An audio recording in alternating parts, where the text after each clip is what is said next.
ரெண்டு கையை உயர்த்தி, நிச்சயமாகவே நிச்சயமாகவே நிச்சயமாகவே ஒரு முடிவு உண்டு. பயப்படாதீங்க, உன் நம்பிக்கை வீண் போகாது. நம்பி வந்திருக்கிற உங்களை ஆண்டவர் ஒரு நாளும் வெட்கப்பட்டு போக விடவே மாட்டாரு. இந்த ஜெபம் முடிவதற்குள்ள உங்க வாழ்க்கையில ஒரு அதிசயத்தை செய்து உங்களை சந்தோஷப்படுத்தி சாம்பலுக்கு சிங்காரத்தை கொடுக்கிறவர் உங்களை உயர்த்தி ஆசீர்வதிப்பா. முந்தினவைகளை நினைக்க வேண்டாம் வேண்டாம், பூர்வமானதை சிந்திக்க வேண்டாம் வேண்டாம். கைதட்டி சத்தமா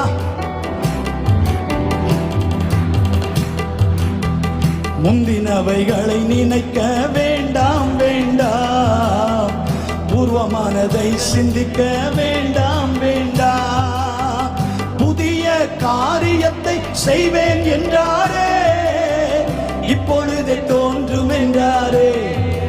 ஓ, புதிய காரியத்தை செய்வேன் என்றாரே, இப்பொழுது தோன்றும் என்றாரே. கைதட்டி பாடுங்க, நிச்சயமாகவே நிச்சயமாகவே நிச்சயமாகவே நிச்சயமாகவே நிச்சயமாகவே ஒரு முடிவு உண்டு. உன் நம்பிக்கை வீண் போகாது. நிச்சயமாகவே ஒரு முடிவு உண்டு. உன் நம்பிக்கை வீண் போகாது. கர்த்தர் மேல் உன் பாரத்தை வைத்து விடு. காலமெல்லாம் அவரை துதித்து பாடு. அவரோ உன்னை என்றும் ஆதரிப்பாரே, அனுதினம் நடத்தி செல்வாரே.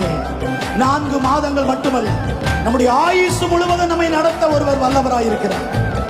நான் அவரிடத்தில் ஒப்புவித்ததை அந்நாள் வரைக்கும் காத்துக்கொள்ள அவர் வல்லவராயிருக்கிறார். கைகளை தட்டி சந்தோஷமா கர்த்தர் மேல் பாரத்தை நீ வைத்து வீடு. காலமெல்லாம் அவரை துதித்து பாடு பாடு. கர்த்தர் மேல் பாரத்தை நீ வைத்து வீடு. காலமெல்லாம் அவரை துதித்து பாடு பாடு. அவரோ உன்னை என்றும் ஆதரிப்பாரே, அனுதினம் நடத்தி செல்வாரே. அவரோ உன்னை என்றும் ஆதரிப்பாரே, அனுதினம் நடத்தி செல்வாரே. கைதட்டி சத்தமா சத்தமா நிச்சயமாகவே நிச்சயமாகவே நிச்சயமாகவே ஒரு முடிவு உண்டு.